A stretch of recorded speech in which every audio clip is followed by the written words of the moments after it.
Bonjour et bienvenue sur l'espace dédié au site mécaniqueuniverselle.net, le site qui essaie de démontrer que l'humanité dans son ensemble évolue vers son ultime perfection. Cette perfection, c'est l'accession à l'extase. Alors, aujourd'hui, je voulais parler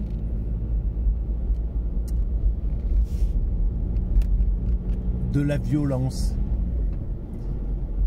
qui est induite par le néolibéralisme depuis que le libéralisme est devenu tout puissant, c'est-à-dire à partir des années 80. Et pourquoi il n'a d'autre solution pour s'arrêter, pour changer de modèle, que la guerre. Globalement,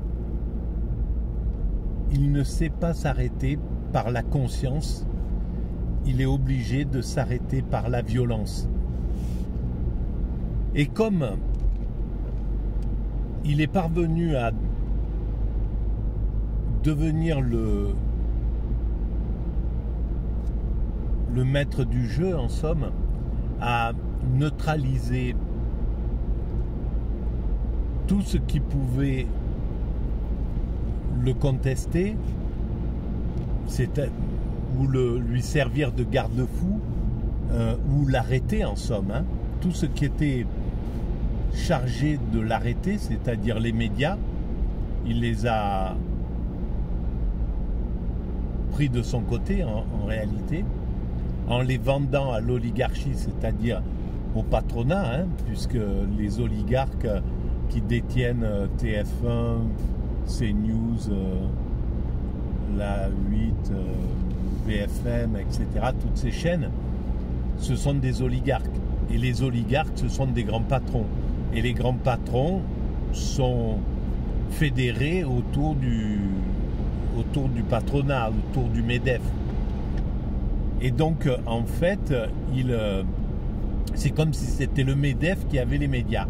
Le MEDEF, c'est lui qui fait élire les hommes politiques aujourd'hui, justement parce qu'il détient les médias. Donc, il a des hommes politiques qui sont à sa solde. Donc, ce mécanisme a fait que un des garde-fous et le plus important, c'est-à-dire les journalistes, ne peuvent plus remplir leur rôle en réalité. Et on le voit là dans l'obscénité qui se passe au niveau du milieu journalistique est complètement hallucinante, quoi. Ça, c'est pour la première partie. La seconde partie, c'est un autre de ces garde-fous aux dominants, seraient les syndicats.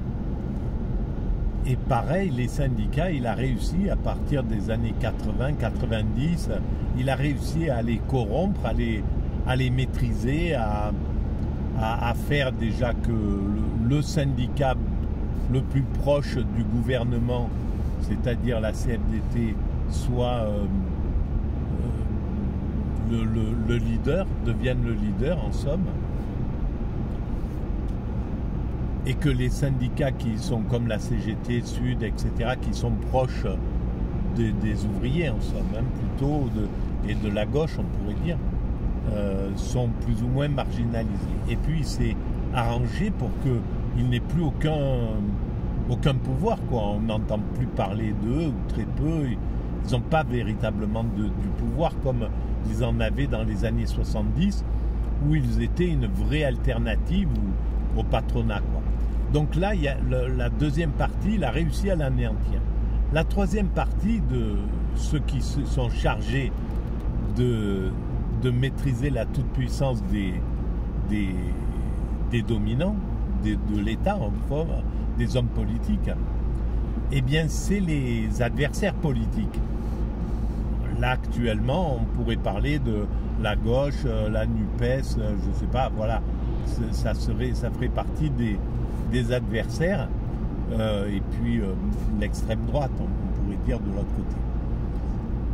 Et il a réussi à s'organiser pour que ces forces-là, même si elles dominent au niveau du nombre de votants, ne puissent pas contester en réalité son choix. C'est-à-dire que le choix qui est le plus proche des patrons, eh bien la droite conventionnelle est de son côté, LR, etc., et du côté du gouvernement, la droite plus extrême est aussi du côté du patronat et pas du côté des ouvriers. Donc dans tous les cas, il ne reste plus qu'une petite frange de 20-30% qui sont là pour pouvoir défendre réellement le peuple, en somme, hein, dans le peuple et le peuple souffrant. Donc ce système a atteint la toute-puissance. Le néolibéralisme dont est issu notre président Macron, etc. Voilà, la plupart des leaders sont les enfants spirituels de ce néolibéralisme. Et ce néolibéralisme, eh bien, il a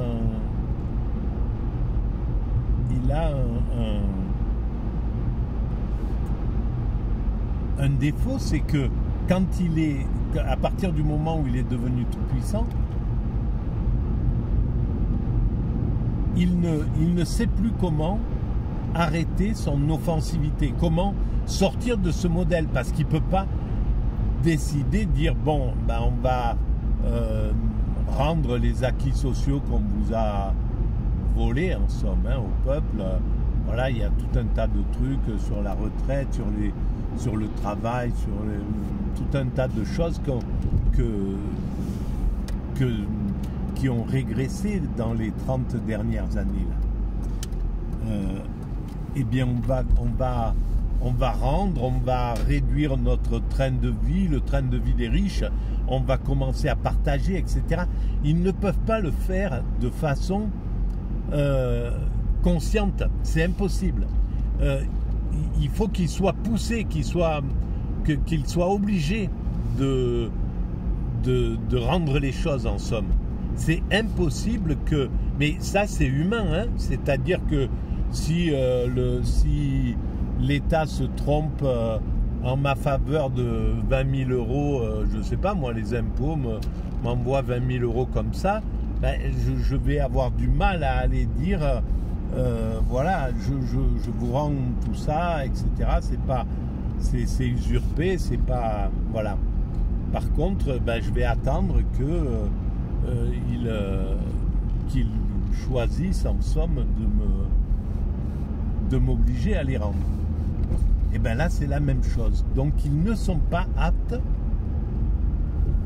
leur psychisme ne les rend pas aptes à changer de modèle. Donc, la seule chose, et ils savent très bien qu'ils sont dans un modèle qui est en train de finir, qui touche à sa fin, etc. Mais comme ils ne peuvent pas changer de façon consciente, eh bien, ils avancent, ils cherchent une solution comme un voyou qui va avancer, parce qu'il ne peut plus sortir de son mécanisme. Il va attendre que les gendarmes l'attrapent, le mettent en prison pour qu'il puisse commencer à changer.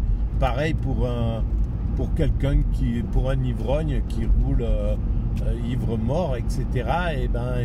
Et qui n'arrive pas à s'arrêter de boire, il va avancer jusqu'au moment où il va attendre, il va provoquer, en somme, le fait qu'on l'arrête, quoi. Ou bien quelqu'un qui est un bagarreur, etc., qui a toujours gagné ses combats, qui a toujours gagné ses bagarres, etc., ben, il va continuer jusqu'au moment où, en cherchant en fait qu'on le calme, en cherchant qu'on l'apaise, que quelqu'un soit en face de lui et voilà, arrête son truc, parce que lui-même ne peut pas le faire. Et là, ben, c'est exactement le cas du néolibéralisme. Il ne peut pas y arriver tout seul. Donc c'est tragique, mais ça veut dire que la seule solution qu'il a trouvée, ça va être d'aller jusqu'à la guerre. C'est ce qu'il est en train de profiler. Et alors pourquoi l'humanité doit passer par cette période? C'est très difficile à comprendre, mais en tout cas c'est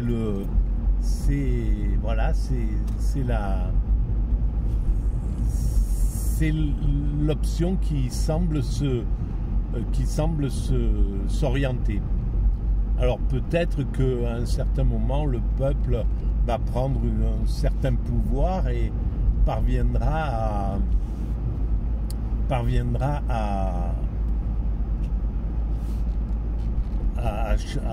à orienter à changer d'orientation. Mais je n'y crois pas. S'il n'y parvient pas, en tout cas, eh ben, ça sera la guerre, c'est clair. On n'a pas d'autre choix. Voilà pour cette petite explication. À bientôt.